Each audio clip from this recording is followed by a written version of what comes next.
땅 위에 매우 두껍고 크고 평평한 돌이 덮여 있습니다. 근데 이 돌판은 덮었다가 열었다 이렇게 하려고 올려놓은 것은 아닙니다. 고정을 시켜서 그 아래에 있는 것을 보호하려는 것입니다. 도대체 그 아래는 무엇이 있어서 이 큰 돌판을 올려놓고 고정시켜 놨을까? 보물이라도 있을까? 그렇습니다. 정확히 말하면 보물은 아니지만 사람의 생명을 살리는 소중한 것이 그 아래에 있습니다. 이것을 이렇게 덮어두지 않으면 심한 바람에 수많은 모래가 날아와서 그것을 아예 못 쓰게 만들 수 있습니다. 아니면 더운 날씨에 그것이 날아가 버릴 수도 있습니다. 도대체 그것은 무엇일까? 그것은 샘에서 나오는 물입니다. 사막에서는 이 물이 정말 귀합니다. 이렇게 물이 나오는 샘이 있는 곳을 오아시스라고 합니다. 여기에는 샘뿐만 아니라 나무들도 있어서 사람들이 쉴 수 있습니다. 모래바람이 심하고 날씨가 뜨거우니까 이렇게 샘을 보호하지 않으면 샘은 곧 말라버립니다. 그래서 아라비아의 사막 지역에서는 두꺼운 돌판으로 그 샘을 덮어 놓았습니다. 그런데 여기서 우리에게 궁금증이 하나 생길 수 있습니다. 이렇게 덮어두면 어떻게 물을 길어 올리거나 떠먹을 수 있을까? 그래서 그 큰 돌판 가운데 구멍을 만들어 놓았습니다. 이곳에서 그릇을 넣어서 퍼먹을 수도 있고 또 깊으면 두레박 같은 걸 사용해서 먹을 수도 있겠죠. 근데 이 구멍도 그냥 놔두면 그리로 모래가 덮일까봐 그 위에 무거운 돌을 올려놓아서 덮어놓습니다. 이 무거운 돌은 보통 두세 명의 어른 남자가 밀어야 움직일 수 있는 그런 무게였습니다. 우리말 성경 15절에 우물이라고 표현된 것이 바로 이 샘을 가리킵니다. 이 샘가에 어떤 사람이 앉아 있었습니다. 이곳 사람들이 그 사람의 옷이나 수염의 모양을 보면 금방 애굽 사람이라는 것을 알 수 있었습니다. 그의 모습은 활기차고 여행을 다니는 사람처럼 호기심에 빛나지는 않았습니다. 오히려 그는 지칠 대로 지치고 그의 눈은 어쩌면 두려움으로 인해 피곤해 보이고 힘들어 보였습니다. 이 사람은 애굽의 왕자였지만 이제는 도망자가 되어버린 모세입니다. 본문은 이 모세가 여기 우물가에서 어떤 일을 행하고 그 결과가 어찌 되었는가를 보여줍니다. 따라서 오늘 본문을 다음과 같이 셋으로 나누어 생각해 보려고 합니다. 첫째는 모세가 어떤 도움을 주었는가? 둘째로 도움을 베푼 결과가 무엇인가? 셋째로 본문의 기록 목적이 무엇인가? 첫째입니다. 모세가 어떤 도움을 주었는가? 본문을 장소에 따라 혹은 시간에 따라 주제에 따라 나눌 수 있지만 이 주제에 따라 크게 두 부분으로 나눠보겠습니다. 그러면 앞부분은 16절에서 19절까지고 뒷부분은 20절, 21절, 22절입니다. 먼저 16절과 17절입니다. 모세가 샘가에 앉아 있습니다. 얼마나 앉아 있었는지는 알 수 없습니다. 그런데 그가 이렇게 앉아 있을 때 양떼들이 몰려옵니다. 그런데 그 양떼들을 몰고 오는 이들이 여인들이었습니다. 7명입니다. 이들은 모두 자매들입니다. 이들이 샘가에 이르자 힘을 합해서 돌을 굴립니다. 거기서 물을 길어서 양떼들에게 물을 주고 자기들도 물을 먹으려고 합니다. 그런데 마침 이때 남자 목자들이 나타납니다. 이 목자들이 나타나서 여인들이 자기 양떼에게 물을 먹이려는 것을 못 먹게 합니다. 그리고 아예 내쫓습니다. 그러자 그 샘가에 있던 모세가 일어나서 그들을 도왔습니다. 이 여인들을 도와주었습니다. 우리말에는 도왔다고 되어 있으나 실제로는 이 여자들이 당하는 어려운 처지에서 그들을 건져낸 것입니다. 본문에서는 자세히 기록하지 않았습니다. 모세가 이 본문을 쓰면서 자신이 행한 일을 자세히 기록한다는 것이 어떤 의미에서는 쑥스럽고 자신을 자랑하는 것 같아서 기록하지 못했다고 생각할 수도 있겠습니다. 그러나 그것보다는 그렇게 자세하게 기록하는 것이 이 책의 기록 목적에 맞지 않았기 때문에 뺐다, 생략하였다 보는 것이 더 알맞습니다. 어쨌든 우리가 여기서 충분히 합리적으로 생각할 수 있는 사실이 있습니다. 그것은 이렇게 여자들을 구해내는 과정에서 싸움이 벌어졌다는 점입니다. 여성들을 강제로 내쫓는 자들이 혼자 막아서는 낯모르는 외국 남성의 말을 고분고분 들었을 리는 만무하기 때문입니다. 이 남자 목자들이 정확히 몇 명인지는 모르나 목자들이라고 하였으니 최소한 2명 이상임은 분명합니다. 혹 그 이상 여러 명일 수도 있겠습니다. 일반적으로 생각하면 한 사람과 더 많은 사람들이 싸우면 한 사람이 불리하게 마련입니다. 그런데 모세는 어떤 사람입니까? 사도행전 4장 22절에서는 이렇게 말씀합니다. 모세가 애굽 사람의 학수를 다 배워 그 말과 행사에 능하였더라. 이 학수란 말은 굉장히 포괄적인 말입니다. 이처럼 모세는 애굽에서 모든 학문뿐만 아니라 필요한 무술을 다 배웠습니다. 그러기에 모세는 능히 이 남자 목자들을 물리치고 그 여성들을 구하고 보호할 수 있었습니다. 모세는 그녀들의 양들에게도 물을 다 먹여줬습니다. 이렇게 큰 도움을 얻은 자매들은 자기 집에 돌아가서 아버지에게 이렇게 말합니다. 19절입니다. 한 애굽 사람이 우리를 목자들의 손에서 건져내고 우리를 위하여 물을 길어 양무리에게 먹였나이다. 이렇게 모세는 그 자매들을 구하고 열심히 도와서 양무리에게 물을 다 먹였기에 이 자매들은 다른 날보다 일찍 집으로 돌아올 수 있었습니다. 두 번째입니다. 모세가 도움을 베푼 결과는 무엇인가? 18절입니다. 한편 집에 있던 아버지가 딸들이 일찍 돌아오니까 그 이유를 묻습니다. 딸들은 19절에 기록한 바대로 방금 제가 우에서 읽은 바대로 대답합니다. 그러자 이 대답을 들은 아버지는 자신의 딸들이 그 사람에게 신뢰를 범했다고 판단합니다. 20절입니다. 그래서 아버지는 딸들을 가볍게 질책하며 그들에게 묻습니다. 그 사람이 지금 어디 있느냐? 어찌 그 사람을 그대로 그렇게 놔두고 왔냐? 모시고 와서 대접해야 되지 않겠냐? 그것이 도움을 받은 사람들이 마땅히 해야 할 도리가 아니겠느냐? 그러나 사실 이 여자들의 입장에서 생각한다면 모르는 남자를 그가 도와줬다고 해서 불쑥 집으로 데려오기는 쉽지 않았을 것입니다.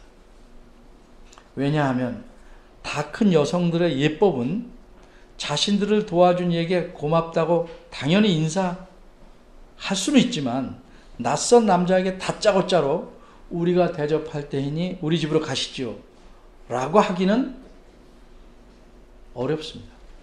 그러게 집으로 모셔서 대접하고 싶어도 어쩔 수 없이 그냥 왔을 수도 있을 것입니다. 어쨌든 아버지의 허락을 받아서 이 자매들은 모세를 집에 데려와서 잔치를 엽니다. 그리고 그들의 아버지가 어디 정해놓은 목적지가 없으면 여기서 일을 하자 이렇게 제안합니다. 21절입니다. 모세는 기뻐하며 그렇게 함께 일하며 살기로 합니다. 사실 모세는 오갈 데 없는 신세입니다. 그런데 이렇게 피난처를 얻게 되었으니 기쁠 수밖에 없죠. 그러다가 그 7딸 중에 한 딸과 특별하게 친해집니다. 21절 하반절을 보면 아버지가 그 딸을 모세에게 아내로 줍니다. 모세의 아내가 된 여자의 이름은 십보라입니다. 십보라는 작은 새라는 뜻이라고 합니다. 두 남녀가 부부가 되었고 22절을 보니 아들을 낳았습니다. 모세는 자신의 처지를 반영하여 아들의 이름을 지었습니다. 전반절은 하루에 일어난 일이고 후반절은 세월이 상당히 긴 기간의 일을 간추렸습니다. 여기까지가 오늘 본문의 내용입니다. 세 번째, 그럼 본문의 기록 목적이 무엇인가? 이제 우리는 어떤 목적으로 이러한 본문을 성경에 기록했을까? 이걸 생각해 봐야 합니다. 이것이 늘 우리가 성경을 읽을 때마다 놓치지 말고 생각해야 할 질문입니다. 방금 우리가 살펴본 본문의 내용에는 생략된 내용이 많습니다. 바꿔 말해서 우리가 궁금해할 만한 것들, 알려주면 재밌고 흥미로운 것들이 많은데 거의 알려주지 않고 있습니다. 예를 들면 이 남자 목자들은 정확히 몇 명이고 모세가 그들과 어떻게 싸웠는지, 이왕이면 오늘날로 말하면 태권도 몇 단쯤 되는 실력인지 이런 것도 알려주면 좋을 만한데 없습니다. 얼마나 쉽게 그들을 이겼는지, 그리고 패배한 목자들은 그 후에 자기 패거리를 더 끌고 와서 모세에게 보복하려고 했는지 안 했는지, 잔치자리에서 그녀들의 아버지가 일자리를 제안했는지 아니면 그 후에 했는지, 모세의 어떤 점을 보고 그런 제안을 했고 또 심지어 사위로 삼고 싶었는지, 7 자매 중에서 십보라는 몇째 자매이며 얼마나 아름다웠는지, 모세와 십보라는 어떻게 친하게 되었고 얼마나 연애 기간을 가졌는지, 부부가 된 지 얼마 만에 아들을 낳았고 그 후에 구체적으로 어떻게 살았는지, 부부 사이는 어떠했는지 등등 수많은 궁금증에 대해서 거의 말하고 있지 않습니다. 따라서 이런 사실에서 우리는 이 본문이 우리의 궁금증을 풀어주는 목적으로 기록된 것이 아니다. 또는 이 본문이 모세 자신이나 다른 인간을, 다른 사람을 높이려는 목적으로 기록한 것이 아니라는 점을 분명히 알 수 있습니다. 그러면 이 본문은 왜 기록되었을까? 바꿔 말하자면 모세가 이 본문을 왜 기록했을까? 그것은 한마디로 하나님에 대해, 즉 하나님이 어떤 분이시고 어떻게 일하시는지를 알려주려고 기록한 것입니다. 그런데 오늘 본문을 보시면 하나님 또는 여호와라는 말이 한 번도 나오지 않습니다. 그래도 과연 이 본문이 하나님에 대해서 말하는 것이라고 할 수 있을까? 그렇습니다. 예를 들어 봅니다. 제가 지금 설교하려고 여기 서 있습니다. 여러분에게는 여기까지만 보이겠죠? 상체만 보입니다. 제 하체는 여러분이 전혀 볼 수가 없습니다. 여러분이 볼 수 없으면 제 하체가 있는 겁니까? 없는 겁니까? 대답할 필요가 없는 질문인 줄 저도 압니다. 상체 아래 하체가 있는 것이 매우 분명한 사실이듯이 안 보여도 어떤 본문 안에서 하나님이라는 표현이 전혀 보이지 않는다고 할지라도 성경 말씀에 포함되어 있다면 그 내용은 하나님을 보여주는 하나님의 말씀입니다. 그런 대표적인 예가 에스더라는 책입니다. 구약성경에. 에스더는 10장으로 되어 있는데 그 안에 하나님이라는 말이 전혀 나오지 않습니다. 물론 여호와도 안 나와요. 그래도 그 내용은 하나님에 대해서 말씀합니다. 특별히 하나님의 섭리에 대해서 가르쳐주고 있습니다. 그럼 오늘 본문은 하나님에 대해서, 하나님의 어떤 면을 가르쳐 주려는 것인가? 이 점에 대해서 생각을 좀 더 해봐야겠습니다. 모세는 도망자입니다. 잡히지 않으려고 전혀 알지 못하는 곳으로 도망쳤습니다. 근데 이렇게 도망친 사막에서 홀로 살아갈 수는 없습니다. 그런데 인간의 눈으로 볼 때 아주 우연처럼 보이는 일이 일어납니다. 그래서 자연스럽게 도울 일이 생겼습니다. 자신이 애굽에서 배우고 익힌 실력으로 이 여성들을 도울 수 있었습니다. 그 결과로 이 여성들의 집에 초대받았고 거기서 아내를 얻어 정착할 수 있게 됩니다. 도망자가 이제 쫓기는 걱정 없이 안전하게 살 수 있는 피난처와 쉼터를 얻게 된 것입니다. 모세는 누가 이렇게 해준 것이라고 쓰고 있을까요? 사람이 살아가는데 우연처럼 보이는 일들이 매우 많습니다. 별로 중요하지 않은 것 같은 일상적인 사소한 일들이 많이 일어납니다. 그런데 우리의 믿음이 자라면 이 모든 일들이 하나님께서 자신의 지혜로서 하나님의 목적에 따라 미리 설계해 놓으셨기 때문에 가능하다는 사실을 알게 됩니다. 정말 별것 같지 않은 진짜 우연인 것처럼 생각되는 모든 일들이 저절로 일어나는 게 아니고 하나님의 세밀한 계획 속에서 일어나고 있는 것입니다. 그렇기 때문에 이런 사실을 아는 사람은 자신이 겪는 크고 작은 모든 일을 늘 성실하게 행할 수밖에 없습니다. 그리고 항상 정도를, 삐뚤어진 게 아니고 바른 길을 걸으려고 힘쓰게 되는 것입니다.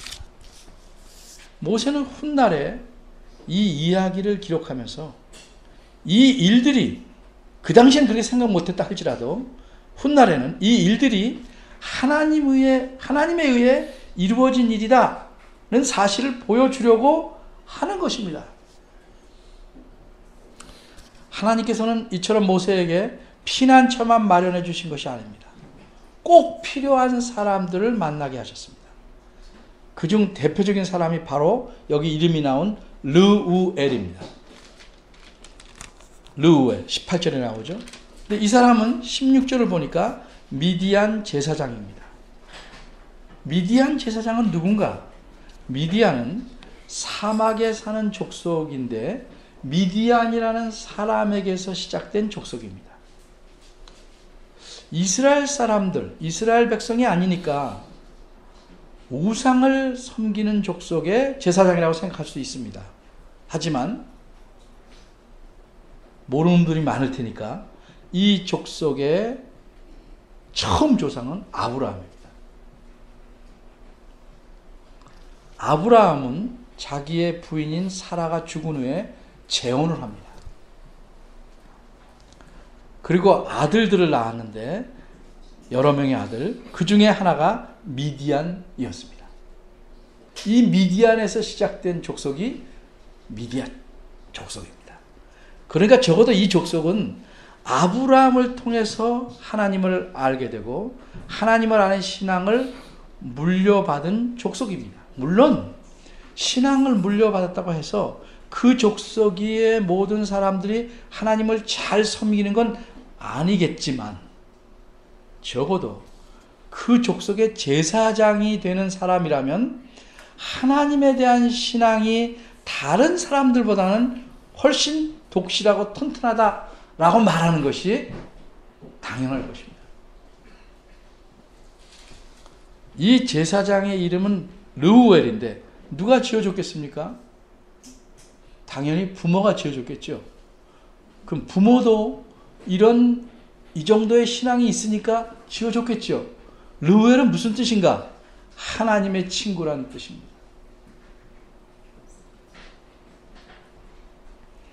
그러니까 모세가 이렇게 르우엘을 만남으로써 여호와 하나님에 대해서 더 배울 수 있었다고 생각하는 것이 논리상 당연합니다. 모세가 애굽의 왕자로서 왕궁에서 모든 것을 배울 수 있었다 할지라도 한 가지만은 배우기가 힘들었어요. 못 배웠어요. 그것이 뭐냐? 하나님입니다. 하나님에 대한 신앙입니다. 이것을 이 미디안 제사장 집에서 배울 수 있게 된 것입니다. 좀 더 분명하게 배울 수 있게 된 것입니다. 만일 여러분이 어려움에 처해 있는데 여러분을 건져주고 함께 살게 해준 사람이 있다고 가정해 봅시다. 근데 그 사람이 남묘 호랑개교 교주라면, 그리고 거기서 몇십 년을 산다고 하면 거기서 무엇을 배우겠어요?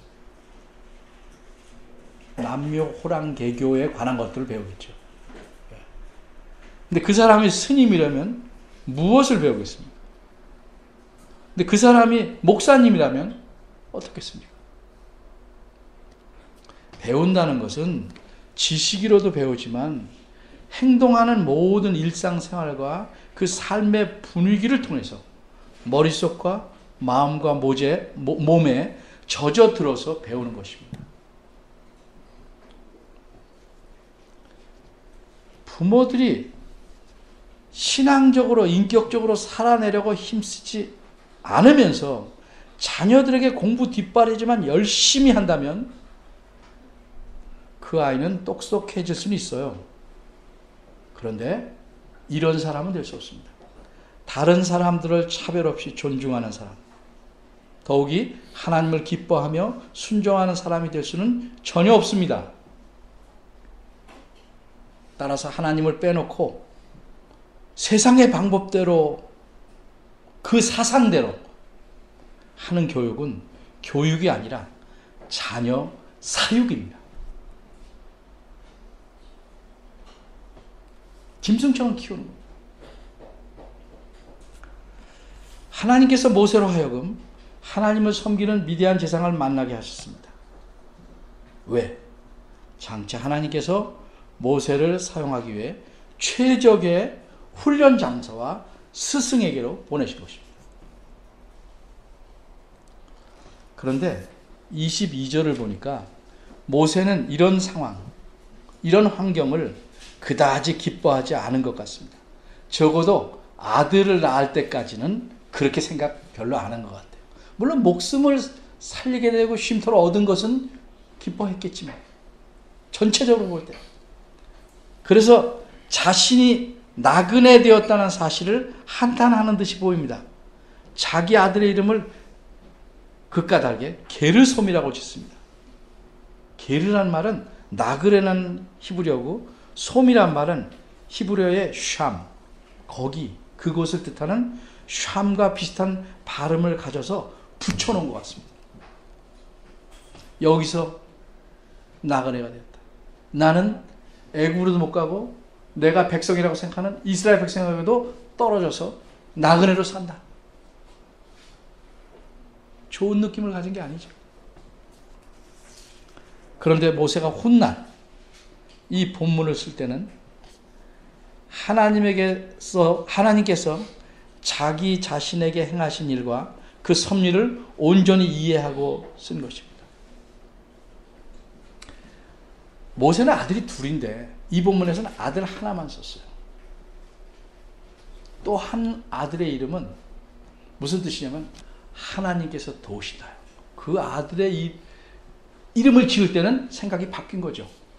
근데 여기서는 거기까지 안 썼어요. 훗날 쓰면서도. 왜? 자기의 심정을 이렇게 표현하는 것이기 때문에. 모세는 이 사막에서 무려 40년을 삽니다. 적은 세월이 아니죠. 인간의 눈으로 보면 왕자였던 자가 양들을 키우며 아주 평범한 무의미하다고 보일 만한 일상생활을 하면서 허송세월한 것처럼 살아갑니다. 후에 하나님께서 모세를 지도자로 부르시자 모세는 계속 자기는 적합한 자가 아니라고 사양합니다. 근데 겸손으로 그런 게 아닙니다. 정말 자신감이 없어졌습니다. 그만큼 사람이 좋은 편인지 모르겠지만 피폐해졌습니다. 그렇게 되도록 모세는 허송세월한 것처럼 보입니다. 4년도 아니고 40년을 양떼와 함께 움직이며 다람쥐 쳇바퀴 돌듯이 같은 일을 반복하며 살아갑니다. 과연 이것이 허송세월일까요? 뭔가 괄목한 일을 안 하면, 업적이 없으면 세월을 낭비한 것이라고 생각하는 것, 이것이 사람이 갖는 생각의 문제입니다.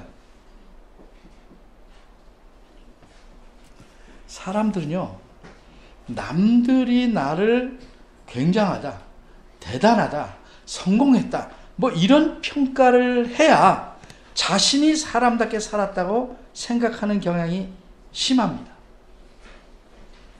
그런 말을 들어야, 또 그런 말을 들을 만하게 뭘 했다고 생각해야 자기도 어깨를 피고 사람다운 것 같고 사람답게 살았다고, 후회 없는 생애를 살았다고 노년에 목에 힘을 줍니다.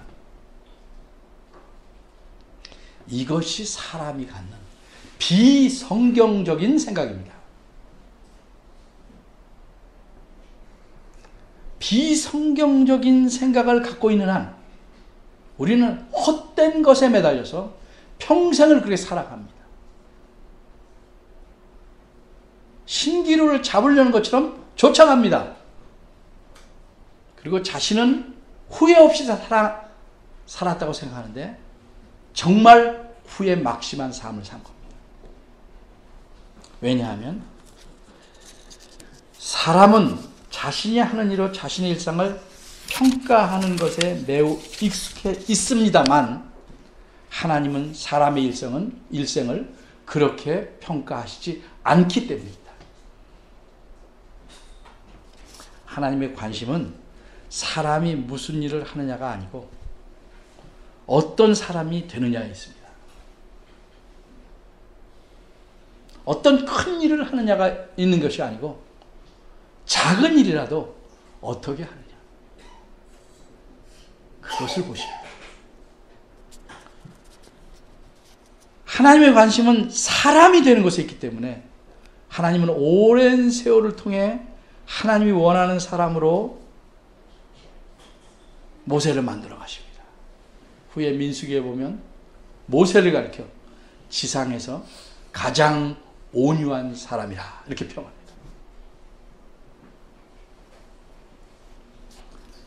그러기에 인간의 눈에 허송세월처럼 보이는 긴 세월도 하나님께서 그 사람을 훈련시키는 훈련의 과정입니다.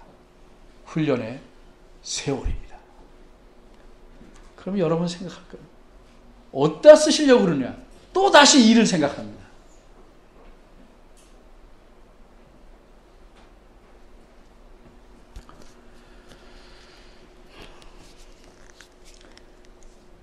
우리를 어떤 사람으로 만들려느냐에 달려있는 것입니다. 모세를 하나님 부르셨고 여러분을 예수 믿는 자로 부르시고 또 이 교회에 다니게 하시고 필요한 여러 가지 우연처럼 보이는 일들을 통해서 하나님은 역사하십니다. 때로는 내가 잘하려고 그래도 힘든 일이 생기고 이래도 막히고 저래도 막히고 모든 일이 벌어지는 것 같지만 그래서 어떤 생각이 듭니까? 내가 믿는 하나님은 아무것도 안 하시고 날 무시하고 날 외면하는 것처럼 날 돌보지 않는 것처럼 보입니다. 그런데도 하나님은 우리 생각과는 달리 우리를 원하는 사람으로 키우시려고 기다리시고 훈련시키는 겁니다. 우리의 모든 일에 일일이 신경을 쓰시고 기다리십니다. 우리를 하나님이 원하는 사람으로 만들려고 하시기 때문입니다. 나와 여러분을 그런 사람으로 만들려고 기다리신 겁니다. 하나님이 그렇게 우리를 키우신다 하는 사실을 볼 수 있어야, 믿어야 힘들고 어렵고 막막하고 답답한 상황에서 짓누리고 뼛속까지 녹을 것 같은 상황에서도 우리는 그분을 의지할 수 있는 겁니다. 이렇게 하나님을 의지하고 살고 이런 하나님을 바라보던 모세는 훗날 그런 신앙의 눈으로 이 본문에 또 그 외의 본문도 기록해 놓은 것입니다. 우리가 사람이기 때문에 생활 속에서 좌절 같은, 실망 같은, 또 허무도 속상함도 다 느낄 겁니다. 힘들 때도 있고 어려울 때도 있고 막막할 때도 있고 가족이 다 나 아닌 사람은 나를 버릴 것 같이 느낄 때도 있을 것입니다. 필요한 게 있는데 채우지도 않고 다 나를 외면하고 하나님도 그런 것 같이 느낄 때가 있습니다. 그런데 그것은 잘못된 느낌입니다. 그저 느낌일 뿐입니다. 사실은 그렇지 않습니다. 여러분의 감정 때문에 여러분이 그런 생각을 갖고 느낌을 갖는 것을 고정시키게 만들지 마십시오. 실상은 안 그렇습니다. 실상은 하나님께서 여러분을 정말 눈동자처럼 보호하고 지키고 이끌어가고 계십니다. 여러분이 하나님이 원하시는 사람이 되게 하기 위해서 가장 뛰어난 지혜와 방법으로 여러분을 살피고 이끌어가고 계십니다. 아무것도 없고 막막하고 홀로 있는 것 같을 때 생각해 보십시오. 뭘 생각하냐? 하나님이 이 순간도 나와 함께 하시고 그리스도를 닮도록 나를 기다리신다. 우리의 일상생활은 허송세월이 아닙니다. 특별히 주부들, 이게 뭐냐? 그런 느낌이 들 때도 있지만 그 느낌에 무너지면 안 됩니다.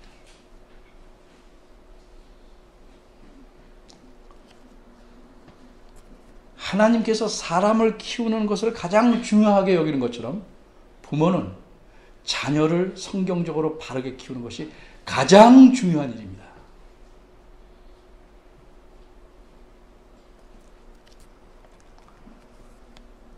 무슨 일이 아니라 어떤 사람이 되느냐가 중요합니다. 그리스도의 장성한 분량까지 닮아가는 것. 이것이 우리 삶에서 감당해야 될 가장 소중한 일이고 우리의 책임입니다. 그래서 반복되는 평상의 평범한 일상도 하나님께서 날마다 우리에게 주시는 훈련의 일상입니다. 이것이 우리 일상이 갖는 귀한 의미입니다. 이런 하나님을 우리가 섬기고 믿고 살아가는 겁니다. 이와 같은 일상의 의미를 깨닫게 되면 하나님의 은혜와 사랑을 더 크고 깊게 느끼며 감사하는 삶을 살 수 있는 것입니다. 그런 여러분들이 되기를 바랍니다. 기도하겠습니다.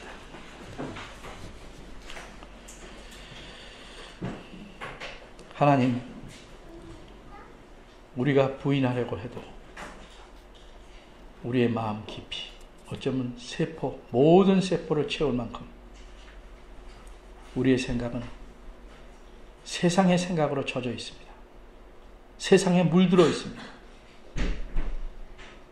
그래서 하나님을 먼저 생각하고 하나님의 계획 안에서 하나님이 뜻하는 바를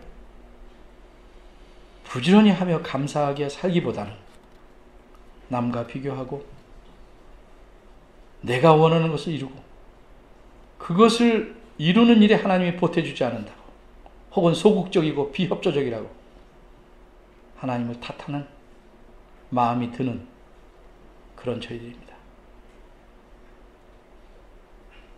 저희들 마음에 그릇된 생각을 주의 말씀으로 씻어주시고 세상이 뭐라 하든 하나님의 눈으로 우리 자신을 보고 주의 말씀에 비추어 우리 자신을 보고 늘 하나님 앞에 기뻐하며 감사하며 하나님이 원하는 사람으로 나도 잘하고 자녀도 키우고 또 할 수 있으면 내 주변의 사람들도 그런 사람이 되도록 돕는 귀한 할 일을 해나가는 저희들 되기를 소원합니다. 도와주시고 이끌어주시고 믿게 하여 주시옵소서. 예수님의 이름으로